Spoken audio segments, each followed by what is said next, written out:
Hello and welcome back to the Spin and Backfist MMA show. It is Robbie, Fox, Big Ev, and Jack Mack as always. We've got an awesome show today. Two great women's fighters. We're becoming the most feminist podcast at Barstool, I would say. Yeah. We've got Meatball Molly and the UFC women's bantamweight champ Julianna Pena. Both great interviews. Both great interviews. Awesome. We're going to mention right out at the top, we got a UFC London announcement as well. July 23rd. It's going to be headlined by Aspinall versus Curtis Blades. Yep. Great fight. Great fight, great headliner. And also the co-main event was announced. It's Hermanson versus Till. Oh, I love it. Great co-main event. I feel like last UFC London card, we had that awesome Aspinall main event, awesome Dan Hooker co-main event, and then this one you kind of replicated. We talked to Molly. She signed her contract. She'll be on the card as well. You would hope Patty. You would have to imagine. You'd think so. I mean, how do they have one without him? Yeah. And the Till Till's like the guy. Till's the guy that made me take my MMA and then love of UFC specifically to the next level. Really? Yeah, I love Till. I think he's he's like at this point a guilty pleasure because he's definitely taken a step back. But when he defeated, and we'll talk about controversial decisions, but when he defeated Wonder Boy, and he had that interview where he's like, after it, that was when I was like, anyone I don't care. I want everyone. They can all fucking get it. They're all getting it. And I'm not scared. I'm not scared. I want anyone and anyone. His walkout too, the Sweet Caroline walkouts all time. They were going crazy at that at the boxing fight. That was we saw Meatball Molly playing bongos on some guy's head to that. That was just funny. Stranger. It's just total stranger, yeah. Also, breaking news about UFC London. I texted Dave when they announced this because he said he wanted to go to the last Patty fight, and his response was like, "Guess I'm going to London." And I talked to Spider when Spider got back from Toronto on Friday night. And he told me specifically, he was like, no, I think Dave's going to go. Yeah. So he was talking about it out loud. And last time Dana said oh, yeah, Dave, if you come, I'll give you the seat next to mine. Imagine that, Dave and Dana, ringside. That would be freaking awesome. I mean, he said if it wasn't March Madness, he would have went to the last one. Yeah.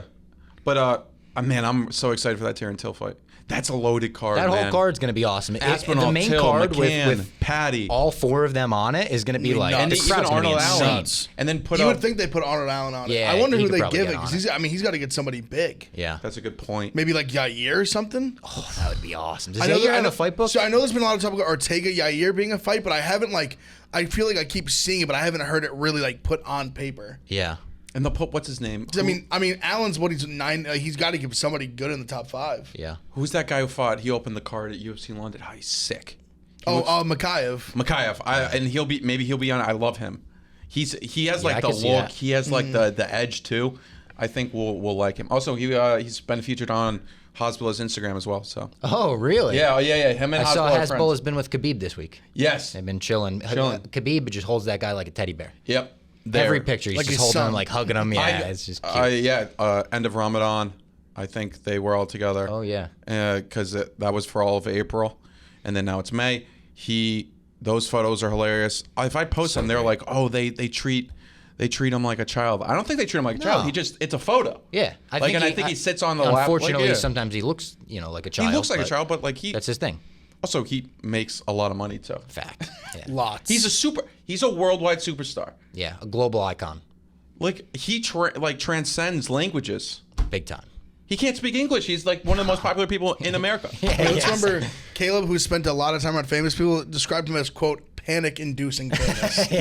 Which is about a high compliment you can give to somebody. Is Hasbulla one of the top 100 most famous people in the world? According to him, he's more famous than Ronaldo. Recognizable? Yeah, maybe. If you ask Hasbulla, he is more famous than Ronaldo. I think Ronaldo has a He's like, who's Ronaldo? All he does is pass. Because I'm more famous than Ronaldo. Yeah, Ronaldo's washed anyways. But speaking of UFC London, let's throw over to this interview with Meatball Molly and get into it with her having her first couple high noons. It's a good one. She may or may not say who she might be fighting. Maybe.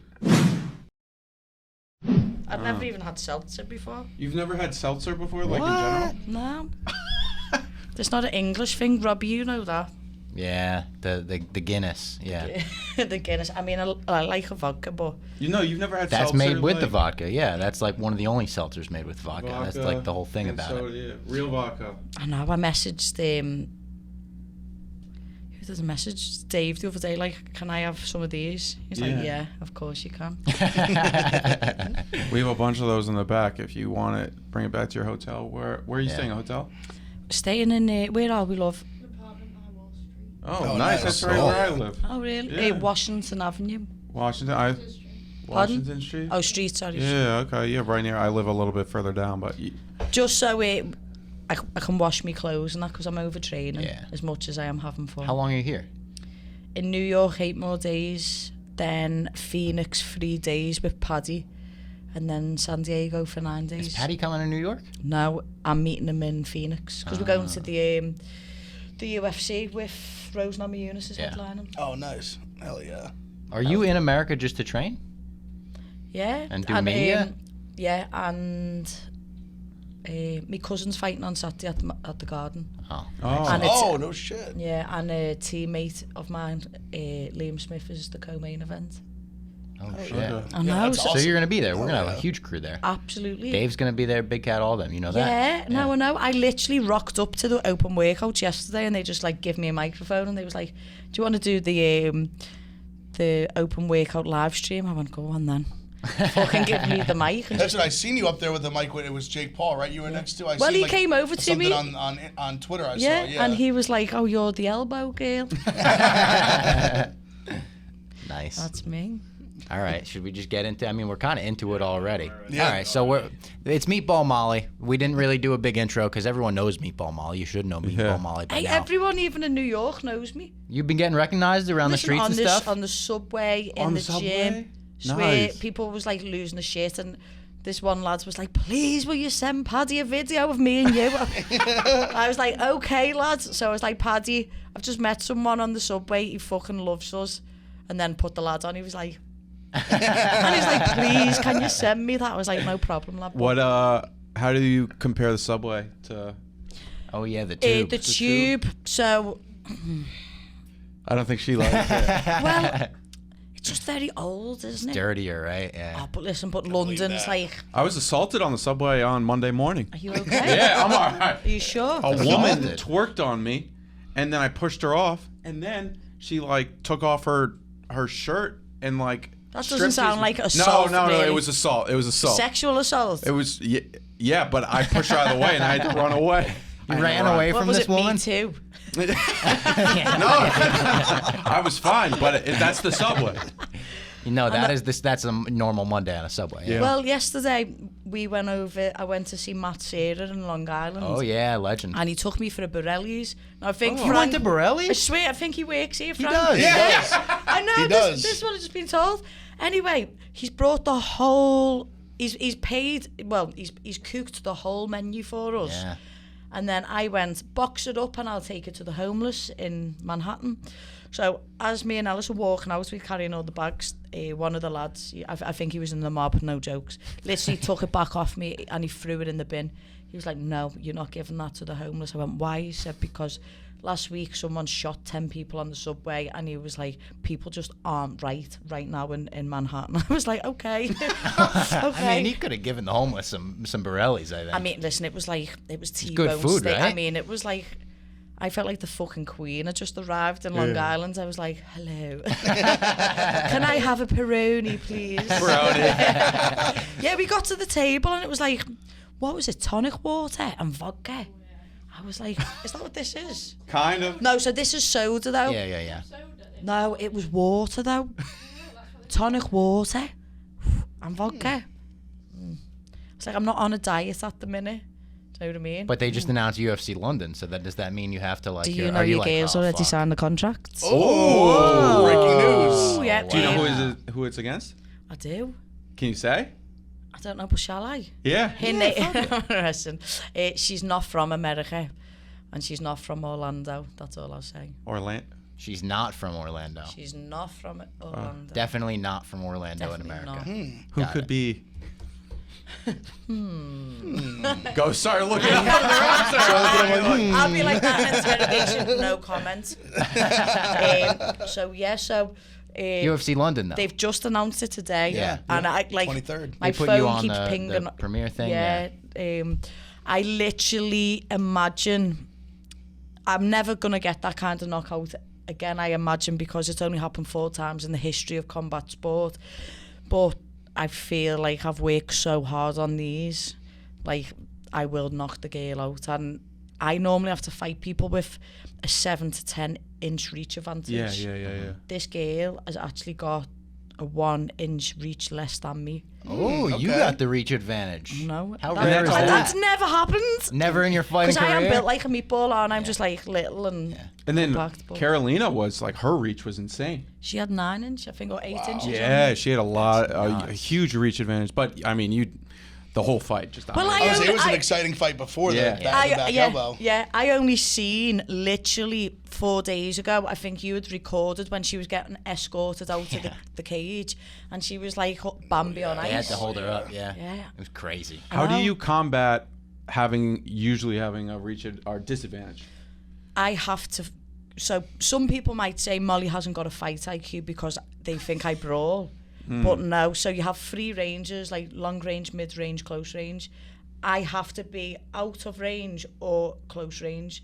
So there's no mid or long range for me. Okay. So I work my way in, fuck the bitch up, and then get off and go. And that's what I have to That do. could be on a t-shirt tomorrow. I fuck the bitch up.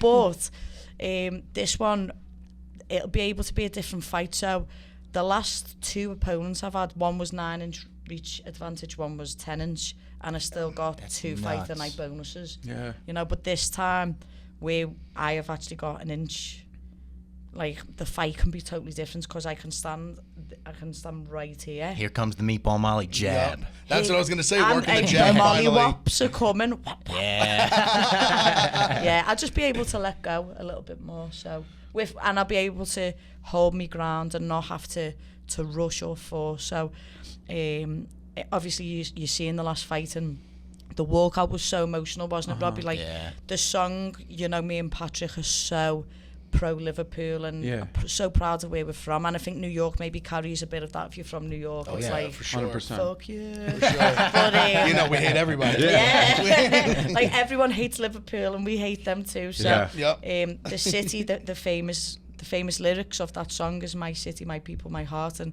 there's like a rift in the song where he literally says it about 12 times, and I just remember looking around and just beating my chest, and I was like, You're singing it as you're coming and out. I'm It's singing awesome. it when I was coming out, and I thought, just go and fuck this girl up. Just like, I'd literally looked, and I've got like Anthony Joshua there and Eddie Hearn from Matchroom, and then Dana's waving, and I was like, for fuck's sake. So I thought, right, this is my town, this is my home, and I looked at her and I thought, just, my coach said, impose your will on her from the beginning.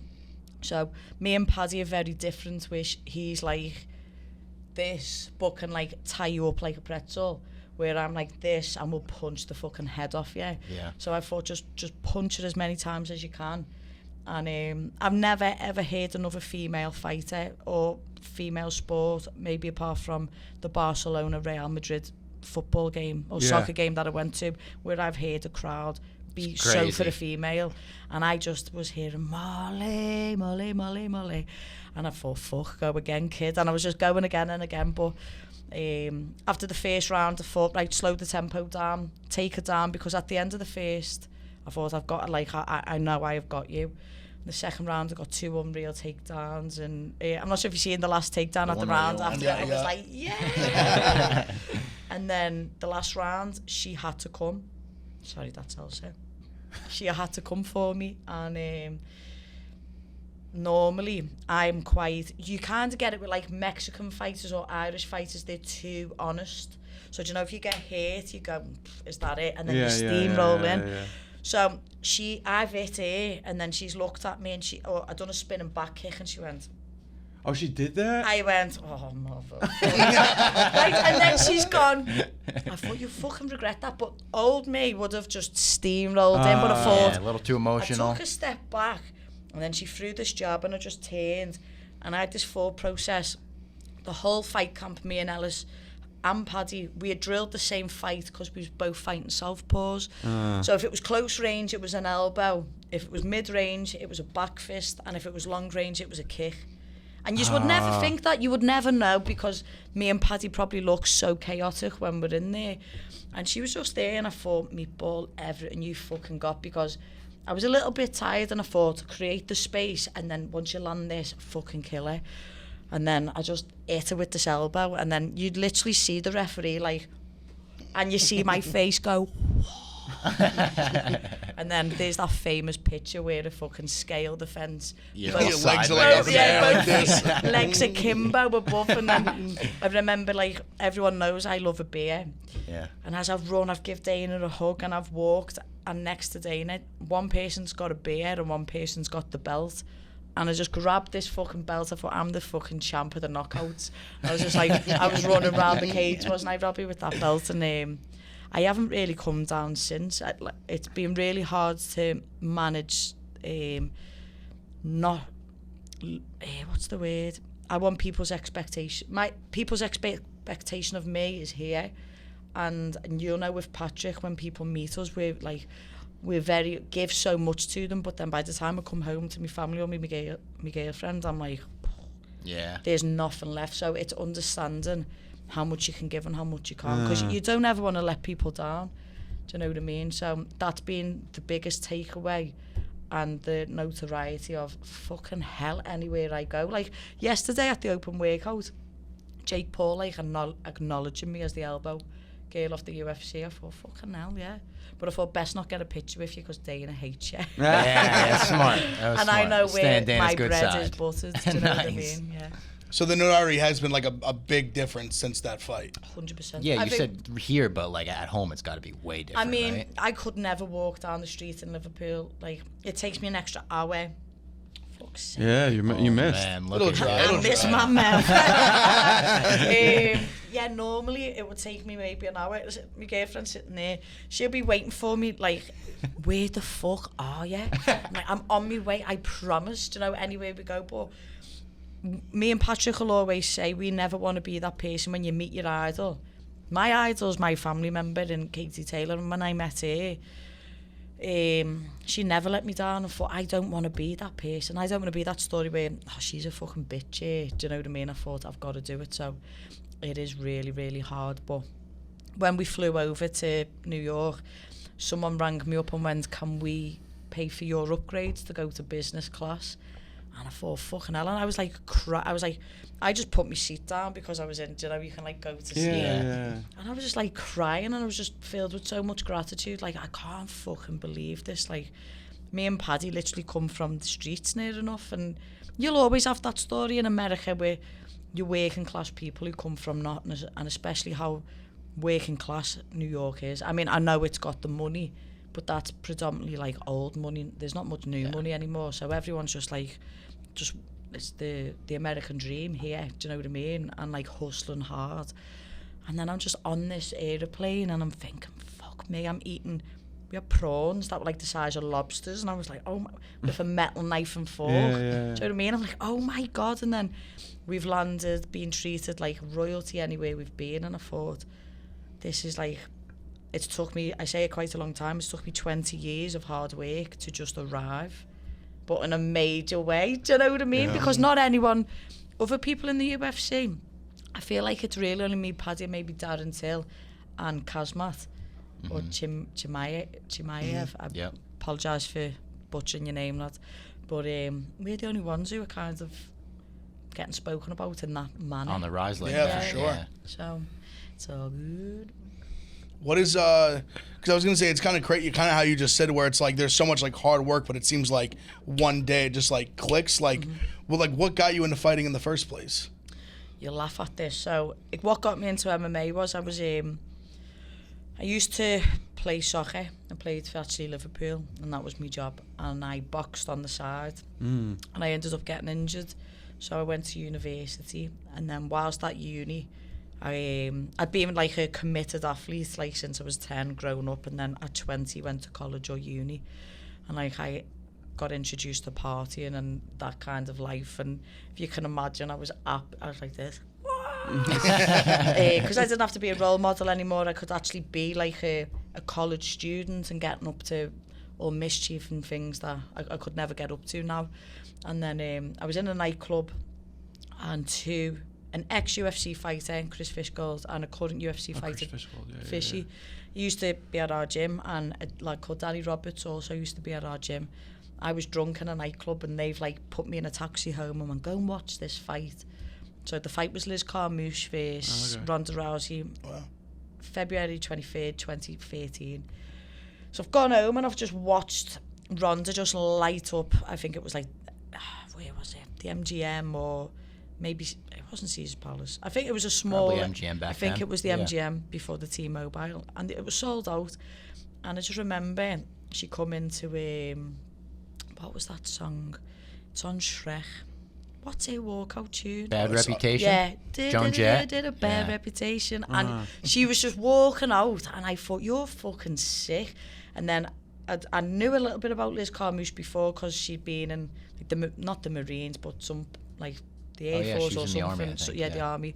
And she was big into the LGBTQ plus community at the time, and I just thought, this is fucking great. And Ronda done the business anyway, and I was bladdered. I was like drunk out of my mind, and I emailed Paul Rimmer saying, I want to be like that Ronda Rousey. Can I come and train? Does Rosie still train? And then anyway, a few hours later, because it was like 5 a.m. in England at the time of that Las Vegas fight. So a few hours later, he's responded, yeah, of course, come down Monday. Gone into Subway actually on Sunday night, because that was my old job. So I was like, I'm going to go and do this MMA. The next day I've gone into university, I've gone into my lecture, said, Lou, I'm not coming back in, I'm going to go and do this UFC.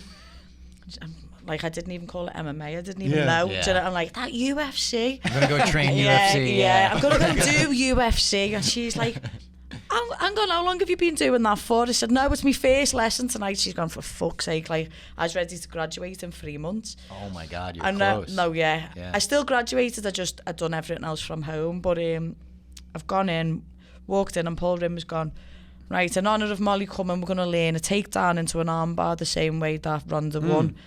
Anyway, everyone has fucked my shit up in this class. I was like, because I was used to boxing, and I was really used to just like pinging people, like bing, bing, bing.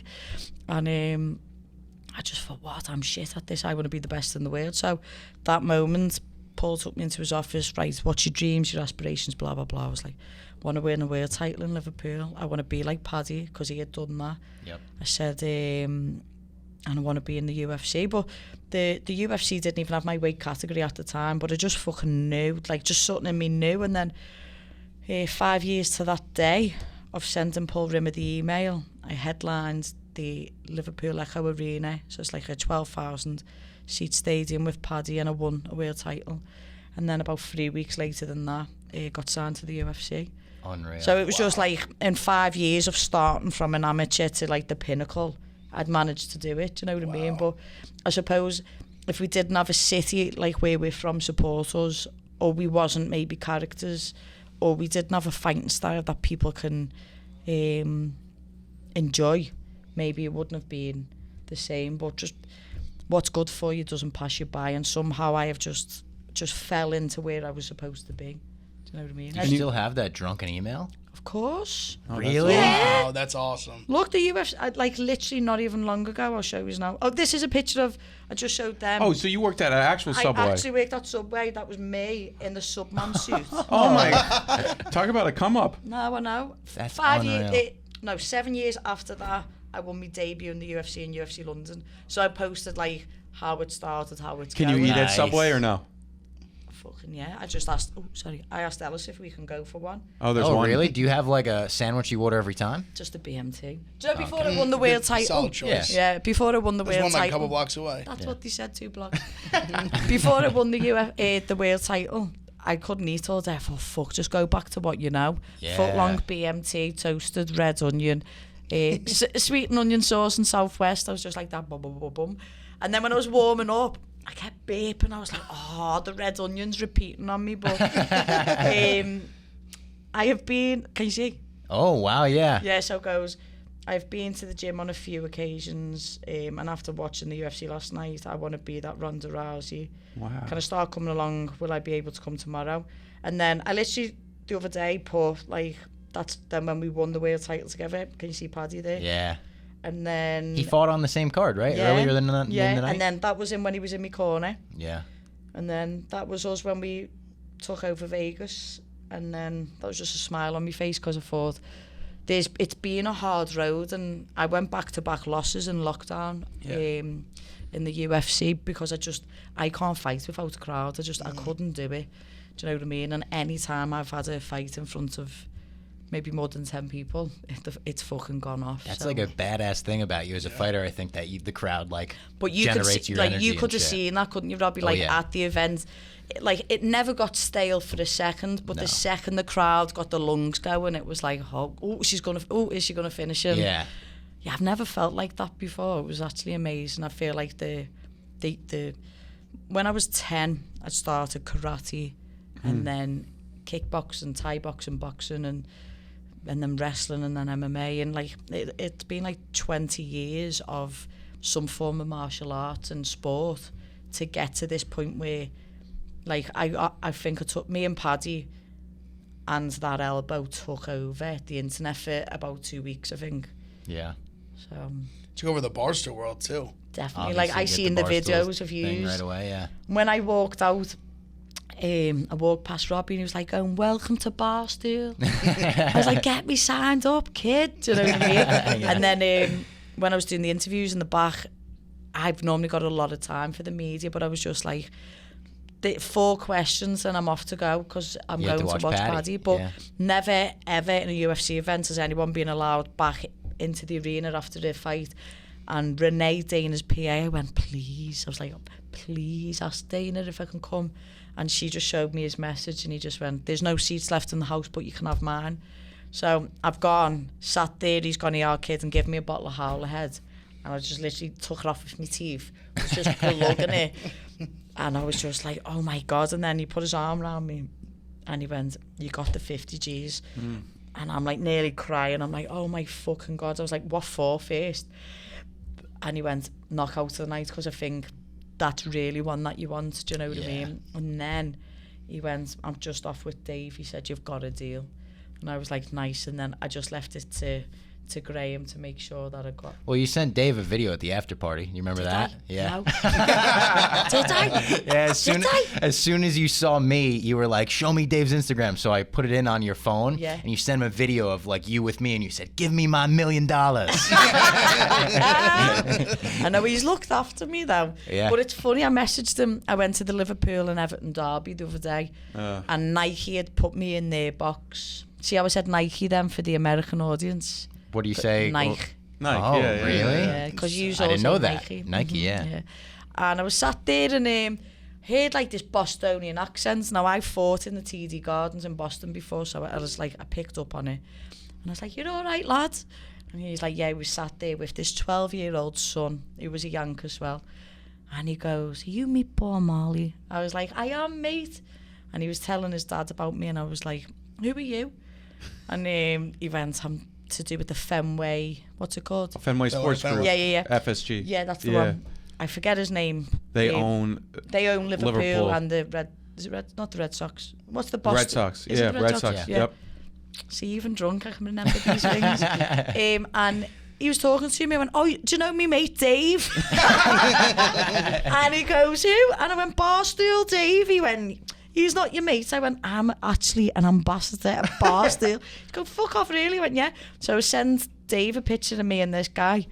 And Dave was like, what the fuck are you doing with him? Do you know what I mean? I was like, I'm watching Everton get beat to fuck. Yeah, not a good season for you guys, not right? a good season, but... Well, I mean, it's not over yet.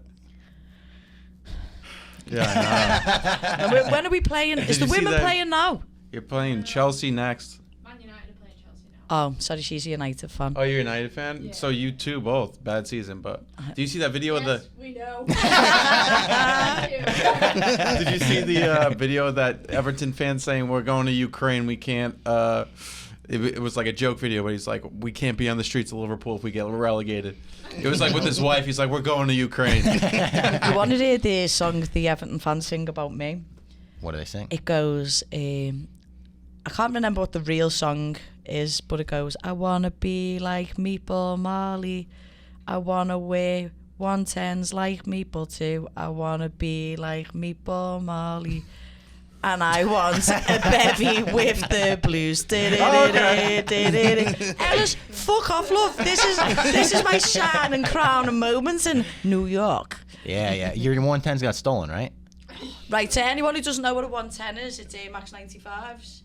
But Scousers called them 110s because they used to be £110. Oh. So That's like pretty much what they were here too. Yeah. I got Air Maxes on too.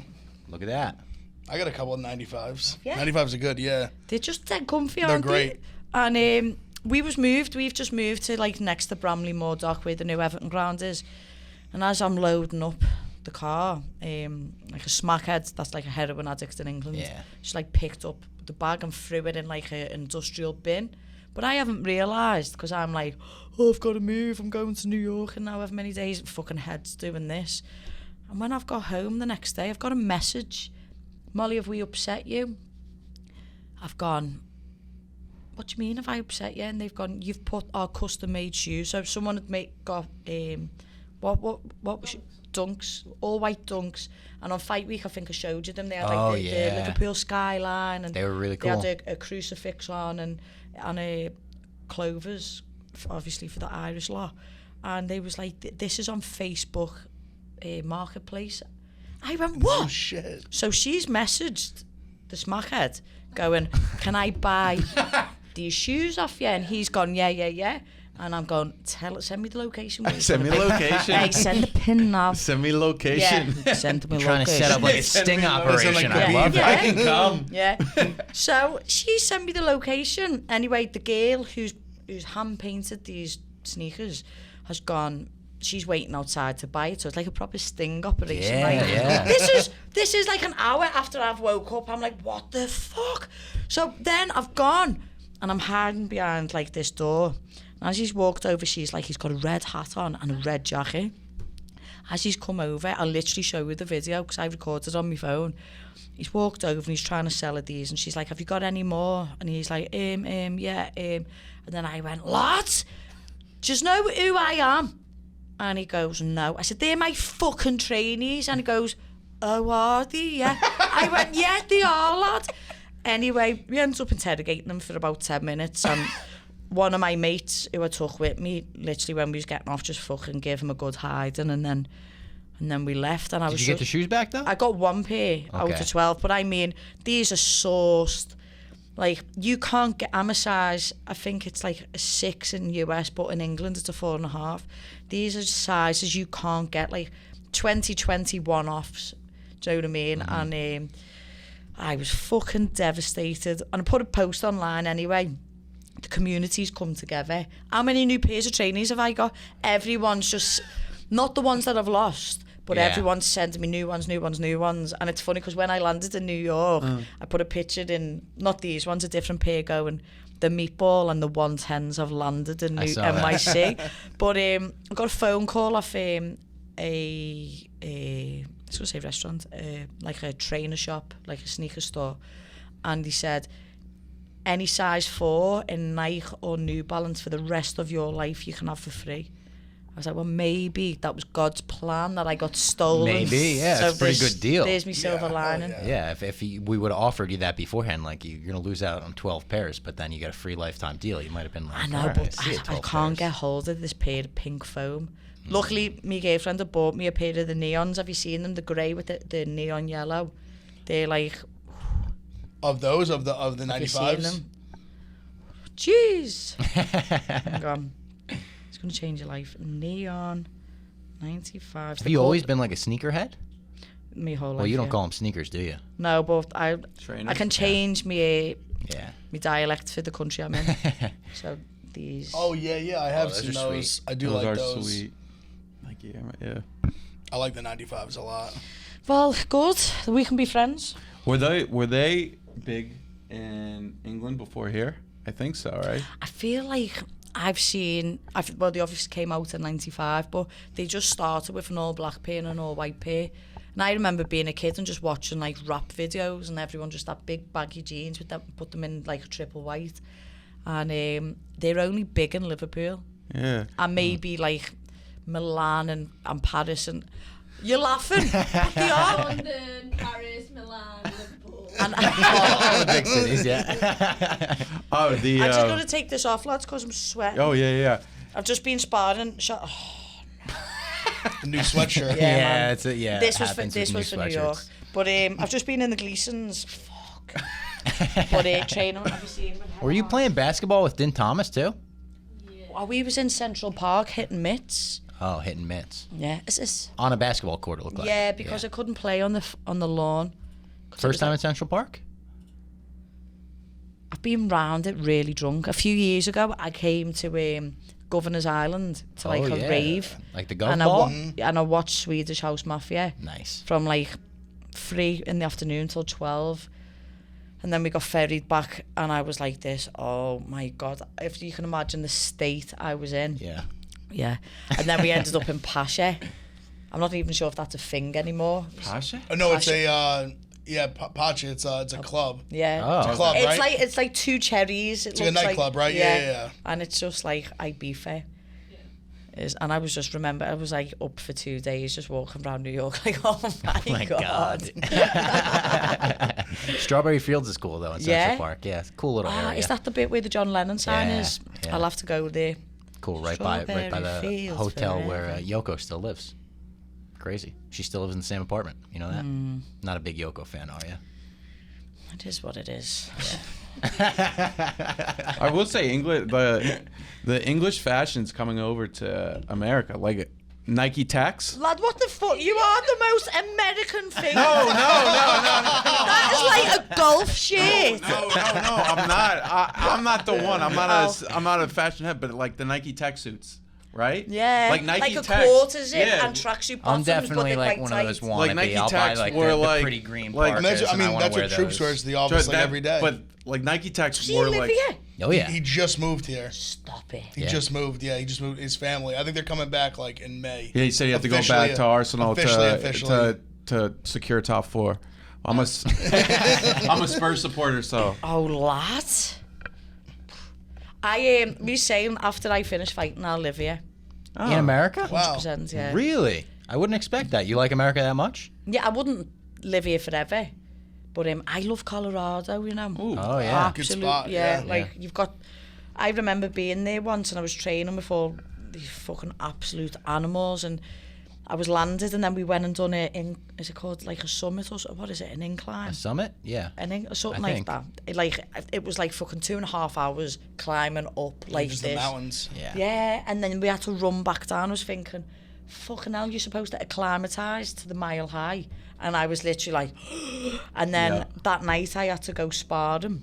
And I've gone sparring, I've done about 10 5-minute rounds, and then I couldn't get out of bed for 3 days because I got altitude sickness. Yeah. But like in the sparring, I was like, bam, bam, bam, bam, bam, and thought I was amazing. It'll get you like drunker and higher quicker too. Yeah, it does. Yeah, yeah. Well, Real I quicker. got introduced to dabs. Oh, Yeah. while you were there? Oh my! Oh, so yeah. I'm not one of them. I can't smoke. I can't do it. Like I'm big on the ale, but it had just gone legal there, so I thought, all right, fit in with the cool kids. Yeah. And my mate Donnie, like he was doing dabs before we went to jiu-jitsu. I was thinking, all right, gives one. Listen, he gave me one. I was sat in the chair and I was doing this for 2 hours. I thought, I will never, ever touch this shit again. But it was just really cool and calm. And it was like, what's the Red Rock? Or Red something? Rocks, yeah. And I just thought, it's like, I've got a good, like, spirit, like, my connection with spirituality and the higher power and everything. There was just great energy in your drive. And then you've got, is it the Rockies or something there? Yeah. I thought, this is fucking sick. It is sick. Yeah. I went to Colorado for the first time in October. It was really awesome. Oh, the first time? Yeah, had never been, Who were? but I loved it. I think that's all we got for it. I don't want to keep you here all day, but we appreciate the time. No problem, lad. Because been I was awesome. thinking, I can go and eat. No, I haven't ate yet. Oh, 100%. I know I sent you the meatball shop. If you want to try Really? meatballs, yeah. They got plenty of different ones. Oh, that's the picture, isn't it? Well, I need to like brush my hair. Like I put a head guard on to spar, and like my hair is like still like this. I thought, can't believe I've got to go to Barstool and No, this is the perfect spot for Have it. you It's been not- we're all wearing the, Have you walked sweats around the and office whatnot. yet? no. Have you finished? Is someone going to take me or what? Yeah, we'll give No, you no, a tour. we'll walk you around. Can I get some like jumpers and stuff? Oh, Sure. yeah. Yeah. Oh yeah. Let's get the merch team. Yeah. We'll take it to the We private. gotta make Meatball merch. We introduce do. Yeah, people so that can make I need that. to think about that because UFC London's going to go off its head, so we need everyone on that shit. Yeah. Because I've already got a top that says, I just want a bevy, lad. We got to make a Meatball Patty shirt together. It'd be so awesome. We have this Have you seen cartoonist. Have you seen the Trig. picture You of could us, the make it. iconic one where we're both, after he's won and we're running You're both round. on the top of the cage, cage. like There's a few sick ones, but... Yeah. On the cage, you guys walking out of the octagon together is a good one. Someone got a picture like while you guys were arms around each other, like the doors open. No. I think they put it on a card. On the wall in the flat. No, that's in the cage. No, you're just coming out. Yeah, as Cage door. Oh, sorry, I Yeah. thought he meant like something else. Hang on. Where are we, me and Patrick? Like the rock, like this one. yeah. Yeah, I mean, all the videos that came out That of that. that's That what- one's my favorite. that- Well, this one's amazing. Classic. Like we just took over the wheels You again. really did. But like we literally every interview I went, we're gonna shake up the wheels again. Like I just know it. Yeah. Just I know think it. everybody, like Meatball Molly, is one of the most recognizable names for like non-UFC fans right now, and UFC fans, of course. But like, obviously, there's few fighters that get past the like, like the to mainstream. non-UFC fans, non-MMA fans, and I think you're like past it because of that knockout. Yeah, of course. And And then Meatball Molly, it's like it's the most recognizable. knows It's great. like That's a great name. Brilliant marketing. Yeah, their coach came up with both nicknames. it's because I used to smell like herb and cheese bread. Because the Subway. Yeah, so I used to finish a shift and then go in and I'd be like, oh. So like when I'm shadow boxing warming up, like I could smell the herb and cheese coming off my foot. All right, thank you to Meatball Molly for coming through to HQ. She may be on our next show as well. I think she's coming in on Wednesday. And I did say we have like 18.4 thousand subscribers. If we hit 20,000 by then, I would take a leg kick from Meatball Molly. If you're watching this right now, hit subscribe. Yeah, if you're not subscribed and you're watching this, come on. I don't Hit know the what subscribe- kind of leg Also, kick I want it to. If it's like the inside, video too. outside. Do you Why want haven't you? Do you want to see Bob get put in a wheelchair by Molly McCann? If you do, subscribe. Molly, Like, comment. I didn't love that Molly quoted. He said, "I want to kick him so bad." I was like, "Oh, why? Come on." Yeah, Molly. I thought we were friends, yeah. Come on, no, but yeah. But I think that's our form of love because even I think so, after too, the yeah. interview, we were out there, and she was just like kind of like throwing jabs at her girlfriend, who's throwing not jabs, a almost fighter. hit me with a baseball bat, almost hit Ken Jack with a lightsaber. Shoved PFT and he went She flying. bodied PF. Yeah. She was talking about her former soccer career, and she's like, "This is how I would get in." And she just like kind of shoved him with an elbow, and he just like went into a box. It was like kind of comical. But we've got some more headlines to talk about, and that was this past weekend's fights. We had the boxing match at the Garden, and then obviously the UFC fights at the Apex. What should we start with? UFC? Why not? Sure. We'll start with UFC. Cheeto Vera defeated Rob Font. Unfortunately, another loss for the spinning back fist parlay on Font and Andre Touchy-Feely, who I really fought to get into the parlay. I really felt good about him. Said he was my favorite bet of the weekend at minus 250, and he embarrassed me. I could be the guy that said I didn't like it. I won't be that guy. Yeah, you were that guy. And I thought of you right away, and I was like, listen, Rob Font, I love the guy, but he's got to lose this main event, so it's not all on me. Yeah, it was honestly just going to the obviously Brito. I mean, that was a crazy punch. Yeah. He really does go for it. He was good on the Contender Series, but I mean, Font Vera was so crazy because like I said this before we started recording, where Font has this like first round he's on fire. Just touching him. Seems like Vera has no answer. Seemed like if you watch just the first, say, like 4 minutes, you're like, oh, like Rob Font's about to put on a striking clinic. Easy. Then it was, I think, in the second round at some point, he kind of started off hot again. And then there was a point in time when Vera, he landed a pretty good combination. And Vera just smiled at him and literally just danced. And I was on my couch. I was like, oh, no. I was like, this man has unloaded the clip. And he has not phased this man. Vera's just, I mean, all the credit in the world to this dude. He's just like unbreakable. Yeah. I mean, Clearly. Font landed so many shots. His face after the fight was like fine. Scratch here or there, but I mean, and when he hit Font, I mean, Font was in dangerous, serious trouble. Font's face was every time he scary. touched him hard. Scary. The way his cheek like blew out, that was Yeah. crazy. You don't see him blow at that. The one crazy. kick was nuts. What was yeah, it? I think it was like the crazy kick put him on I think his the end ass, of the yeah. third or the fourth round it was. crazy kick. That looked like a Sweet Chin music almost. And he was WWE like, I mean, style. there was the one. It was when he dropped him in the 4th round, which I think was like the 3rd or 4th knockdown. I thought they were just gonna wave it off. Yeah, because every time when he caught him clean, I mean, he was hurting him badly. And we were talking about this off air a little bit, but as Rob Font probably hurts so much more to be doing that well and then lose that fight, whereas like you almost would want to rather get your ass kicked. Well, no, for sure, because I said it honestly had a lot of similarities to his fight with Aldo, where like there were big stretches of the fight, like 3-minute periods where like Font was like winning, and then he would just get dropped badly, and then it just was like, oh well, like Vera just stole the round again. I think Font won the first 5 minutes of the fight, or actually 9, and then he lost the last minute of the 2nd, 3rd, 4th, and 5th. Yep, round. every time. Every time. It's crazy. And that's how it works. And you can't. I mean, no, because it was when he hurt him, it was badly. He was like close to getting finished every single time he got dropped. Yeah, and he did the thing where like he got hurt and tried to catch himself, and then you just saw his legs give out. Yeah. And that's always the key. It's like, oh, he's really hurt. I thought it was the end of. I think it was the 4th. It was the when he. I thought maybe it was the 3rd. There was when he was landing elbows, and I thought there was a second where if he had just unloaded, that he would have stopped the fight even with like a few seconds. Then at the end of the round. 4th, he hurt him bad, and I think there was like 2 minutes left, and he just kind of let Font sit there. Because there was the one where Font kind of just grabbed the leg. I think that was the 3rd.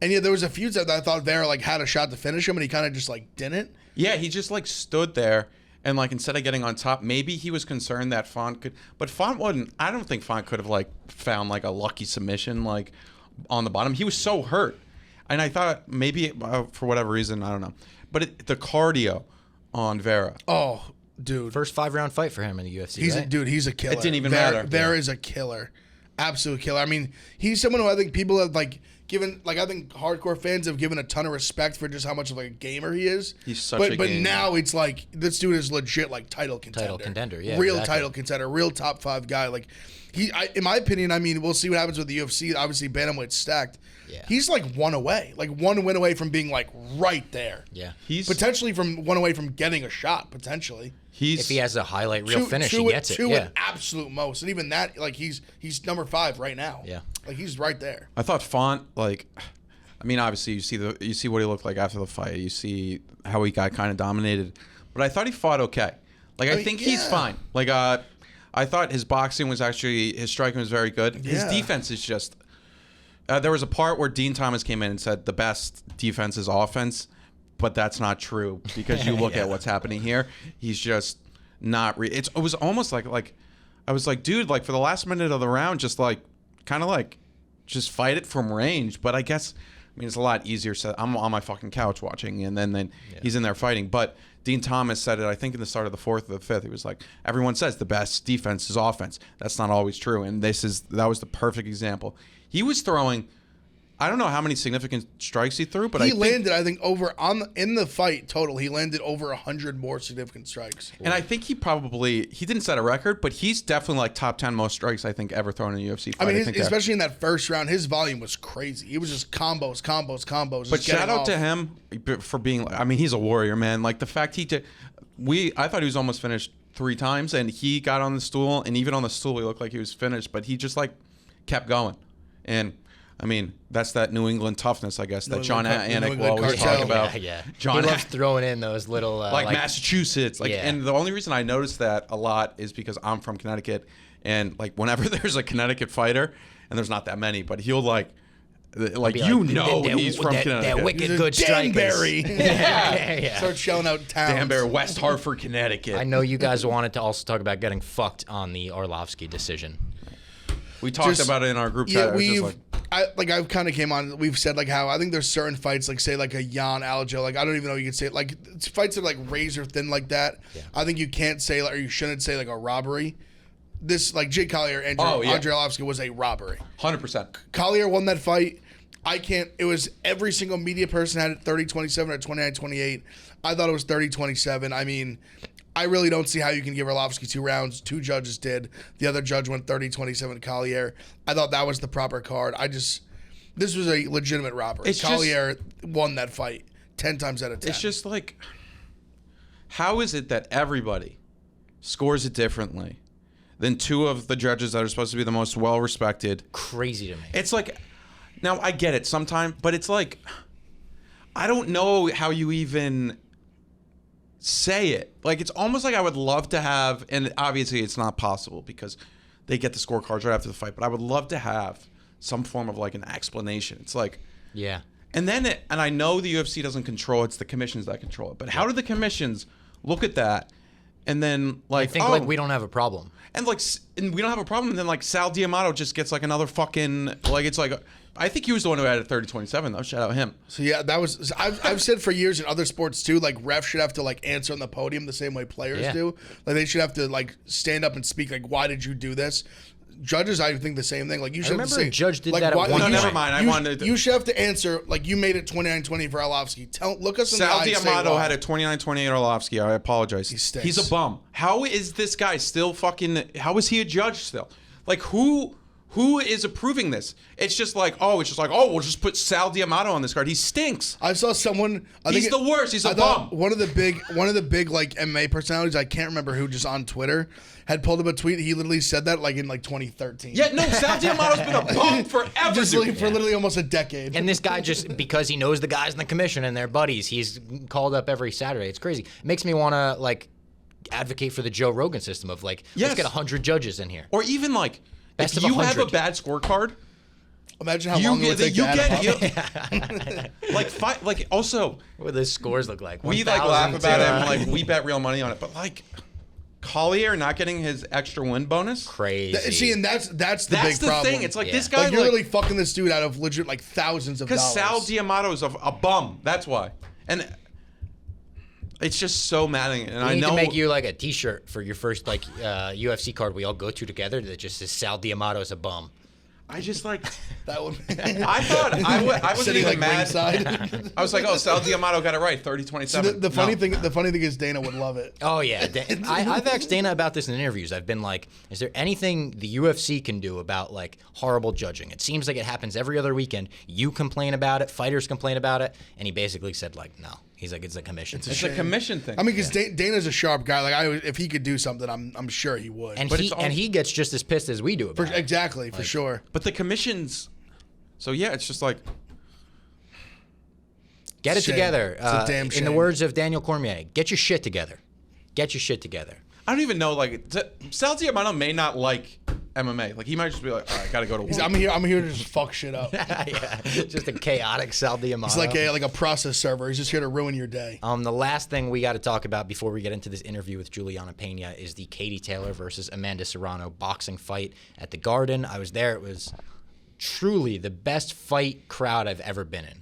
Been fortunate enough to be at a McGregor fights, friggin' huge main events, John Jones fights. I was at McGregor Mayweather. I was at the last Canelo fight. I've been at a Triple G fight. I've never heard a crowd that loud for a main event, just going crazy. Didn't see any fights in the crowd either. Thought that was interesting. A lot of women in the crowd, actually. Like, by far the most women I've ever seen in a fight crowd. And my God, what a fight. Even down to the way that fight ended with them. I said in one of our interviews, the way they like basically did the Max Holloway point down to the ground and just fucking swing until the bell rings, which you couldn't hear the bell. That was another thing. That was what I was gonna say. Even watching the pay-per-view, I think it was the 6th or 7th round. Yeah. That they literally rang the bell and the fighters were literally in the corner like where the bell was, and the ref was literally just in there like this, just watching, like waiting for the bell, and the guy had rang the bell like 10 times. He literally stood up and was just hammering the fucking bell until he finally. They're like exchanging punches like a full like 5 seconds after the fight, like the round was over. So awesome for the amazing. fight game. Like, it's just So like good for the fight game. It's like also it's. I mean, I've said it before. I say like the fight game, and it's because you can put it. It would be tough to be like an NBA game and a WNBA game in the same arena at the same time, like kind of thing. But how the fight game elevates female athletes is like it doesn't in boxing now and UFC. It doesn't compare to any other sport outside of maybe soccer. Tennis Tennis is a good example. And I think that's awesome because it gets more people involved. And I mean, we just saw like the personality. We just interviewed Pena was amazing. Cyborg too. She does her first. She'll be on the interview Wednesday, Thursday, and later this week. Both of them, I think, they're Pena, but they both like their personalities are awesome, and they're different from the guys' personalities, obviously, because like I mean sometimes, but you look at that with the girls too. But I think it's so awesome, and seeing MSG, seeing like Dave's tweets, seeing Big Cat's tweets. It's awesome. And you know the rematch is just going to be bigger. Everyone's tuned in massive. for that rematch. I mean, it's one of those fights that you saw it play out, and it's like this fight can't happen without it being awesome. Yeah. Like they both clearly showed like we're gonna just slug it out. I also feel like in boxing, and boxing hardos will hate me saying this, you're way more likely to have a boring fight in boxing than you are UFC, in my opinion. And especially main event circumstances, there have been so many of those Mayweather-Pacquiao. Today's actually the anniversary of that fight. There have been so many of the Mayweather-Pacquiao fights where at the end of it, people are just like, that sucked. That Even the Shakur fight on Saturday night, did you watch it, right? I watched, yeah. I watched it too. I mean, it was impressive. It's like, this guy is fucking legit, but I mean, I guess that happens in UFC too. I thought it's like I didn't think that was a boring fight. Stevenson like laid it on him, especially like later rounds, but Valdez was just tough. Valdez is a tough guy. Yeah. Like his face was beat up, like he was just wearing jabs and like he was landing big punches. I mean, he just wasn't going down. There was a good fight before the main event on Saturday too. The Liam Smith versus Vargas fight. Vargas can take a fucking punch, and I also spotted like a hawk Vargas's corner grabbed their towel before they even threw it. I was like, they're about to throw the towel, and they threw it like 1 second later. And everyone's like, how did you? Jetski was like, how did you fucking see that? And I don't know how I saw it, but I saw them like grab the towel, and just everything happened in slow motion. That's a great moment when you just like see that like I was like, thing there it right is. at the corner of your eye. You just happen I felt to like I was catch the it first one in MSG to see. at the perfect moment. Yeah. We cursed Magic on his UFC bets. He's down We like cursed 100 units since he was on the show. We might have to get him back to like undo the curse. That being said, he was massive on That was Liam his- Smith. He said it was like play of the year. I saw him tweet was about he that, said his yeah. biggest bet And of the he weekend. hit because he hit round 7 through 12 or 8 through 12, whatever. Oh, no, 7 through 12. No, 8 through 12 because it ended in the 10th, right? Yeah. And then KO. He was like the KO prop on Smith against It was Vargas. plus 160. 160. He was like, that's the line of the year, and he nailed it. He so dominated. He was really. That was my first time seeing him fight. He was really fucking good. There was a point I was watching it. I was worried he wasn't going to get the finish because what was the guy's name? He fought? Vargas. Yeah. He was so tough. Yeah, he was because he just had him against the ropes. He And had him against everything. the ropes, just eating punches. And this weekend, you'll be in Vegas. I'll be in Vegas. Canelo versus Bivol. Crazy shit Nuts. that we're calling that fight. Nuts. Like, and one of the craziest Also, parts is like Caleb and Roan are going to be able to do like post-fight interviews with fighters right after they fight, like real fighters.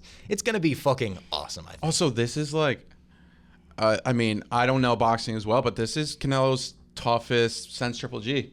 Yeah, I would say definitely. I mean, his moving up to light heavyweight Guy's second huge. time. He's like only minus 175. 350. Yeah, Yeah, And I was it's the telling smallest favorite he's been since Triple G. I was telling by Ev, I far. was watching Bivol fights, and the way he throws like his jabs and his 1-2s, like all of his straight punches, break the guard of every boxer he fights. And it's crazy seeing like someone like this getting popped in the face, and their head is just like And bouncing also all just over the like place. Bivol, I think is 6 foot or 6'1". Yeah. Like Canelo's 5'7.5". Yeah. We're talking big height difference, big size difference. It's gonna be a hell, and It's going to be a good fight. It's going to be a really good awesome fight. that this first like Barstool experiences are out with DAZN and like you guys calling. Especially off the heels of like the Katie Taylor Amanda Serrano Yeah. fight. I feel like it made like Dave Big Cat, like everyone just Oh, more yeah. hyped, more jacked for this. Like I mean, this everyone's in the is- boxing mood. I mean, this is arguably the biggest fight weekend of the year. Yeah. What is Yeah, it, Cinco de Mayo weekend, yeah. Canelo, UFC Cinco de card. Mayo, and a massive UFC card, 2 Yeah. title fights. yeah. I'm so excited for this UFC card. I know we'll get into it next show, but I mean like the It's a big time card, the like all the way Gaethje through. Oliveira, That like main there's event is so many amazing. things that can happen. Yeah. Like I'm actually not really. I think it's like first round KO for Gaethje or Oliveira. Yeah. But See, we'll get into it. Like, I would disagree a little bit with that. I I think get the your longer general the premise. fight goes, I think the more it favors Oliveira. wait, did I say first round KO Oliveira? No. I said Gaethje. No, Yeah, you said yeah, Gaethje. yeah. No, I guess my disagreement is more that I think Gaethje can knock her out in the later rounds as well. Okay. True. No, that's true.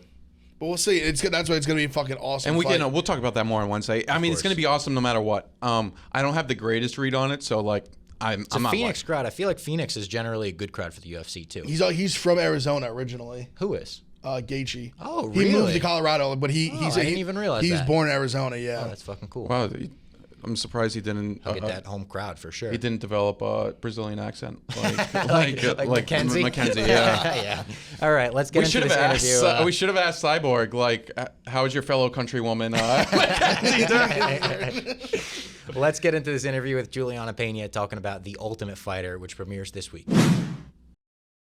All right, welcome back to the Spin and Backfist MMA show. We are now here with the UFC bantamweight champ, Julianna Pena. You look great. It's an Ultimate Fighter debuting this week. Big week for you, I would imagine. Yes, it is. It's a big week. It's the 30th season of The Ultimate Fighter, and I cannot wait for it to premiere. Are you doing media just all over the place for this thing? Yeah, I am. I got to take the bull by the horns and kind of get in the driver's seat on this and make sure that I'm hitting as much as possible. I need all eyes watching this season and watching my rematch with Amanda.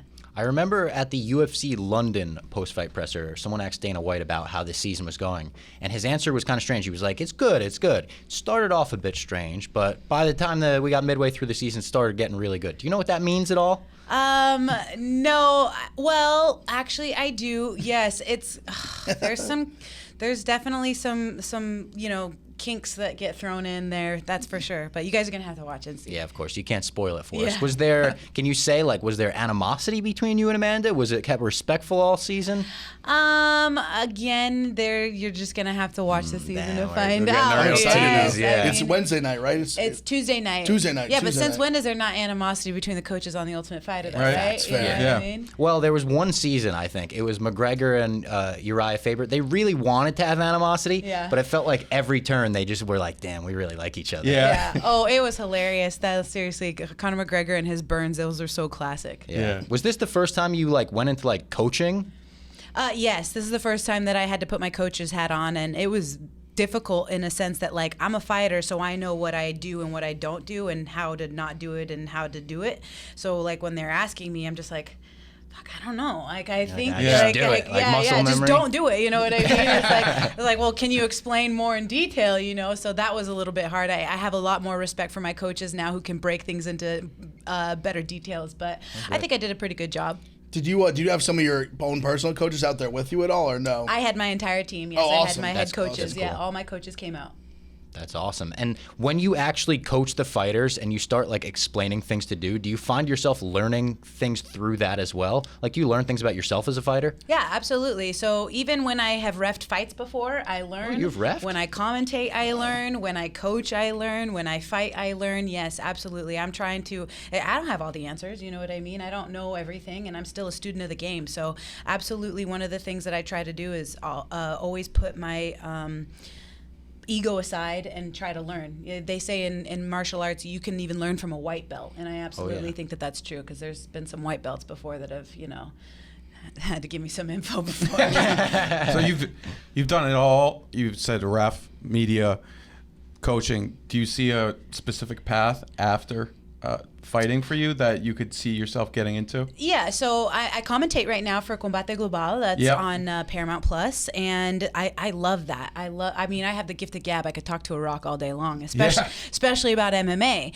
So I think that for me, I want whatever I do after fighting, it has to involve MMA. It's got to be in the MMA bubble. It's got to be in the MMA realm, because that's what I know. Okay. That's interesting. We just had Cyborg in just earlier, a couple hours ago, and she's really passionate about, she wants to go into boxing next. She has these aspirations outside of MMA. Do you have any of those, or you're just centered on MMA entirely? Right now, my main focus is MMA. Right now, all I think about is just MMA fighting.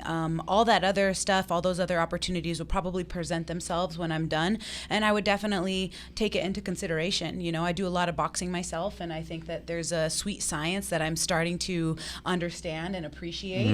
And actually, to tell you the truth, boxing is so hard. It's very difficult. There's an absolute art to just boxing in and of itself, and I'm still learning those ropes. If a big boxing match presented itself in the future, I would definitely consider that. If the WWE came calling after I was done fighting, I would definitely consider that. That's a move. We talked about that last time in my mom's basement. I was like, the WWE, I think, is calling. Yeah. There's so many people making the jump now. Paige Van Zandt just went to AEW. Ronda Rousey, obviously crushing it in WWE. Right. Did you see the Katie Taylor-Amanda Serrano fight this weekend? I sure did, yes. What'd you think about that? Oh, it was great. So speaking of Combate Global again, Amanda Serrano fought a couple of times for us. So I called her fights in the MMA realm, and then just watching her MMA fights, I was like, this girl's hands are nasty, super sick.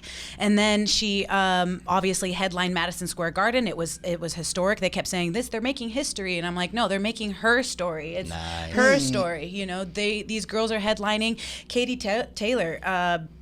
got a law passed, I think, in Ireland for, not being allowing women boxing. I thought that was interesting. They said she cut her hair, she changed her name, and she was fighting boys in her amateur ranks to come up through the ranks because they didn't allow women fighting. And That's I was crazy. like, yeah, they made a law, and they. What's that movie? She's All That, where they do that? Is Yeah, that the movie? soccer. Yeah, Amanda Soccer. Bynes. Yeah. Can you imagine? This is still happening. Like that was recently. Nuts. That's in our era. I'm like, I can't believe that this is still happening. That kind of discrimination. So Katie Taylor's a legend in the boxing realm. Of course, Amanda Serrano is. I don't know. Maybe Manny Pacquiao holds more belts than her in different weight classes. Yeah. Like she's a killer, and I enjoyed the fight thoroughly. Yeah, hopefully you get that kind of raucous environment for you versus Amanda Nunes too. Yeah, absolutely. I mean, women are here to stay. We are, I think, fighting to empower ourselves as women. Maybe men might want to fight for rich or famous or to impress people, but women, we fight for different reasons, and I think one of those reasons is empowering ourselves, taking control of our own lives and feeling empowered like we can do it, and that's one thing that I love about women fighting is that empowerment feeling. Is that something that drove you to MMA in the first place? That like women's MMA is very much like for 10 years, even more, like been taken very seriously by its fans? I think that for me, when I was coming up, I didn't take into consideration what it is that I was doing. I didn't join mixed martial arts to empower myself. I just kind of got into it because I needed to lose some weight, and that's truly how I got started. However, over the years, I'm realizing there's other little girls that are looking up to you. There's other little girls that want to be in your shoes and that they want to do what you're doing. And that to me is empowering. That to me is motivation to want to continue to give it my all, especially now that I have a daughter and that she's looking up to me and she's watching me, So I just want to let her know anything is possible. You just have to believe in yourself. So there were some awesome clips with your daughter, like I believe it was in the Thrill and Agony. Yep. After you won, that she was like, "You're the champ, mom." You're literally touching the belt. That was so awesome. Yeah, I feel really bad because she was calling my name 100 times, and then finally I answered her. I was like, "God, you're such a jerk, Julianna. Why didn't you answer her the first time?"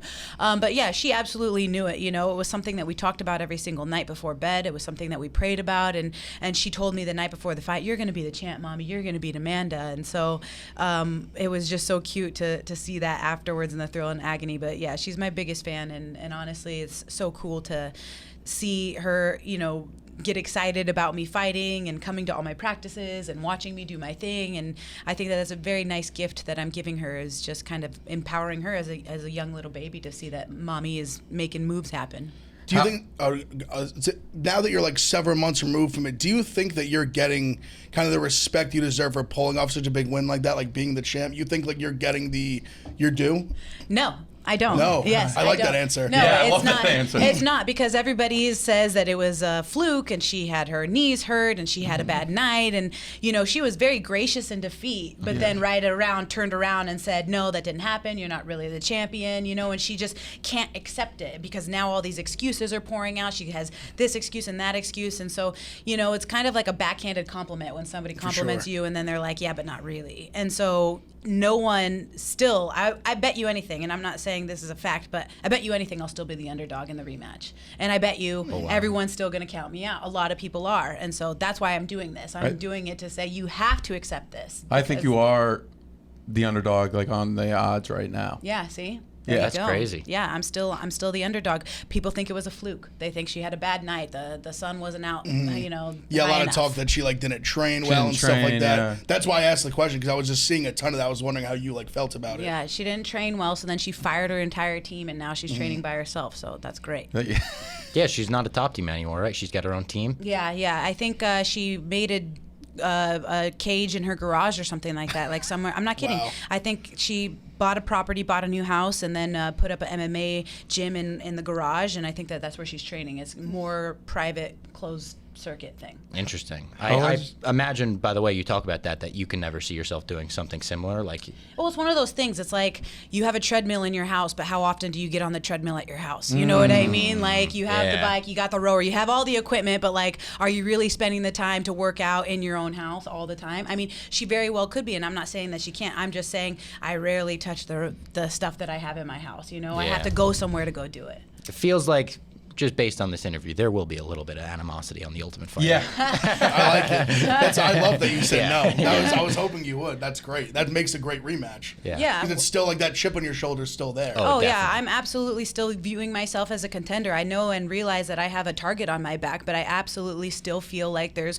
work to be done. You're not a true champion until you defend your belt. And this is going to be a big one for me because it's the second time that I can say, listen, I said what I was going to do 5 years ago to the T. I literally called it 5 years ago, and then I finally got the fight 5 years later, and I did exactly everything that I said I was going to do, you know? So Everyone said you were crazy for calling her out. And everyone said I was crazy, and no one believed me, and so now I got to go do it again, and I'm going to tell you again, I'm going to do the same exact thing. So if you didn't believe me back then, and you didn't believe me after that dominating win, then you're going to have to believe me a second time. How has your life changed since the win?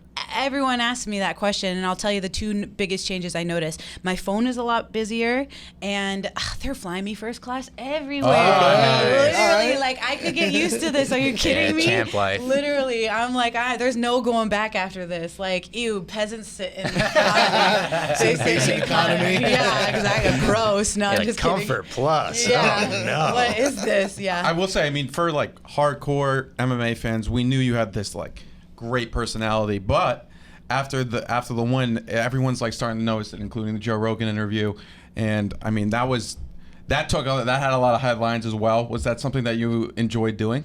It was something that I enjoyed doing, and it was a big learning experience too, because there was a few times where I slipped up, and my sister, she's got a degree in broadcast and journalism. Yeah. And she was like, you can't read a room. You know, you get when somebody's, trying to go the opposite direction, you just keep nailing it. And he's trying to go like, you can't read a room, And I'm like, I'm learning. I didn't know, So I made a few mistakes on the Rogan podcast, but of course it was a dream to go there and to talk to Joe and sit down with him. Absolutely. Okay, yeah. That's got to be one of those things. You say one slight thing with the size of that audience, you probably get 1,000 tweets like, no, it wasn't in 2015, it was in 2014 the next day. Oh, yeah. Just I mean, it's the biggest podcast in the world. Yeah. Everybody listens to Joe Rogan. Yeah. Does your sister help you out with like your commentary if she's in that broadcast journalism world? It's not just my sister. It's my mom, my other sister, Oh, my brothers. wow. I got cousins that'll call me up and give me the spiel. Like, I have a publicist that helps me out with it.